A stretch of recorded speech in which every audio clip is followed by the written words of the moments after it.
6-year-old Benji Turner vanished during what should have been a normal afternoon trip with his father.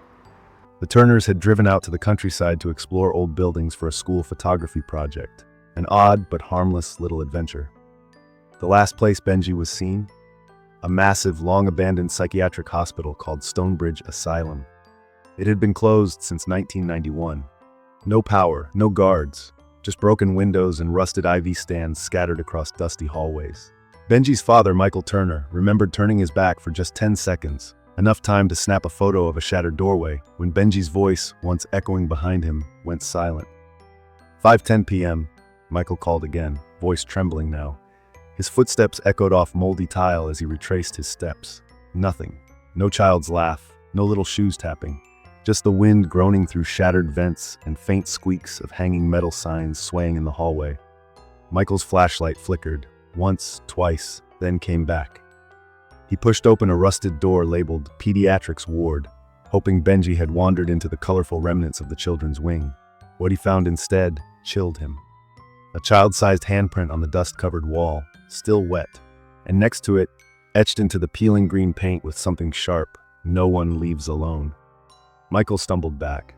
7:40 p.m., police arrived fast. Drones, dogs, and volunteer teams swept through Stonebridge overnight. Every wing was searched, every rusted gurney moved, every old elevator shaft scanned.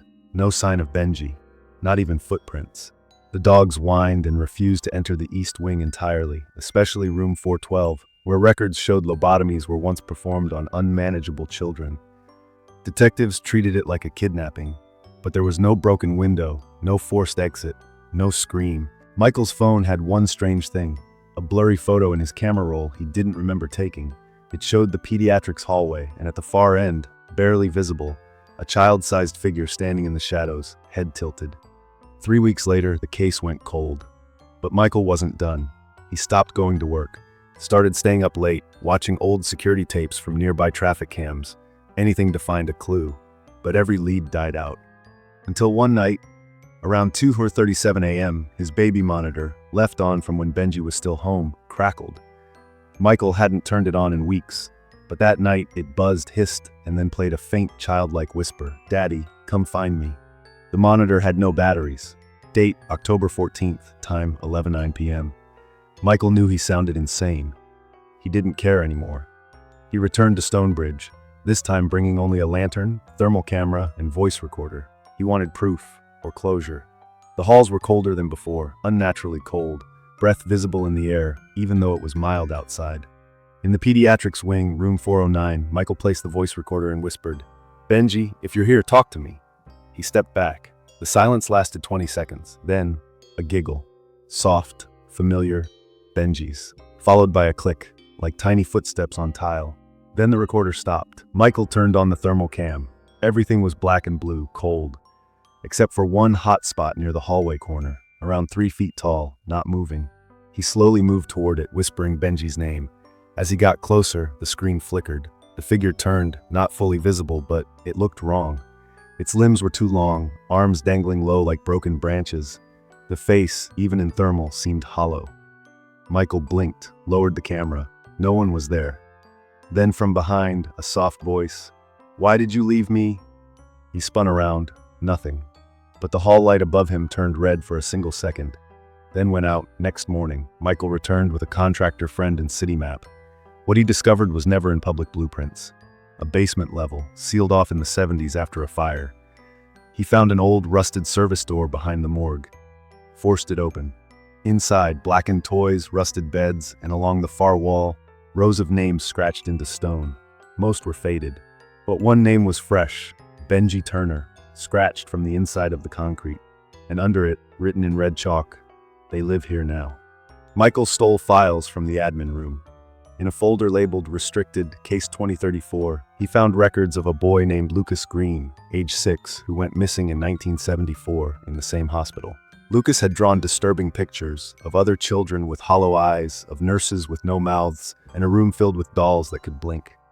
Along with the file was a small leather-bound journal, written by Nurse Clara Witt. Last page read, "The children don't leave because they were never saved, and those who search for them stay too." Michael couldn't stop shaking. He stared at Benji's name scratched into stone, Raw, jagged lines like fingernails had etched it. Then the door slammed behind him. Hard. The flashlight flickered. The air smelled burnt, like melted plastic and old blood. He turned back toward the stairwell, but the entrance was gone. Literally, it wasn't just closed, it was gone, bricked up. His phone was dead. Michael wasn't alone anymore. He heard soft voices, children singing, a nursery rhyme he didn't recognize. 1 for the silence, 2 for the door, 3 for the child who breathes nevermore. He ran.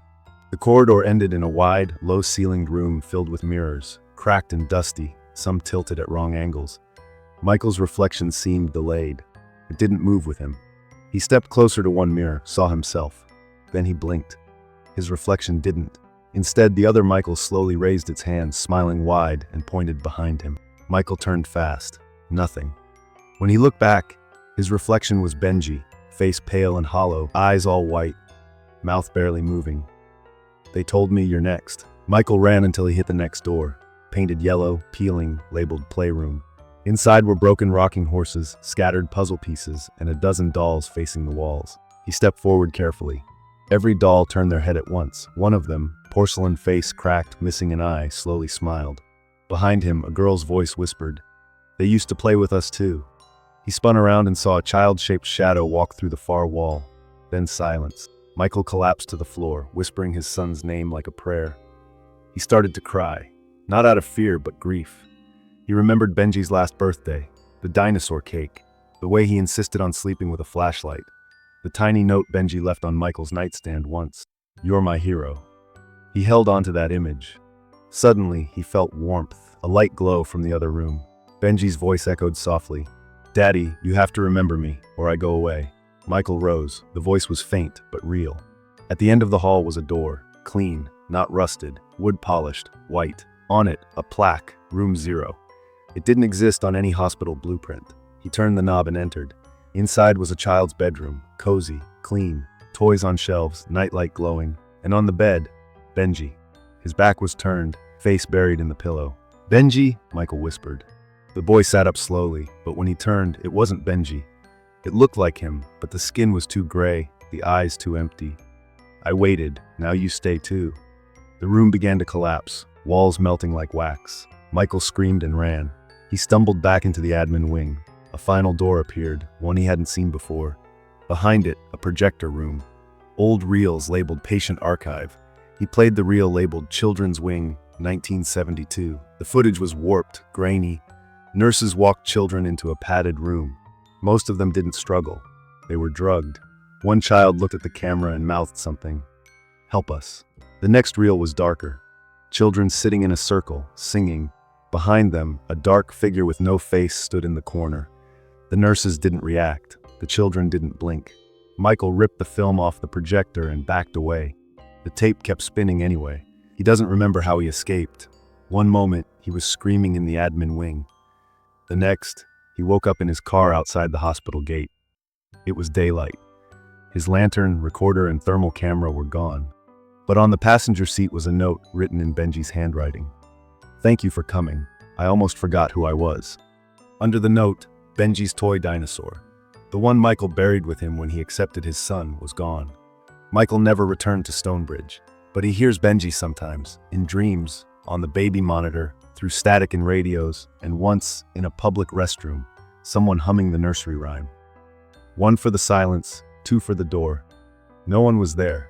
Michael doesn't believe he escaped. He thinks Stonebridge let him go, because he did something no one else ever did. He remembered. Stonebridge Asylum was demolished 2 months later. During demolition, workers found a sealed child-sized room underground. Inside, drawings, hundreds of names carved into the walls, a single child's bed, and on the bed, a tape recorder playing Benji's laugh.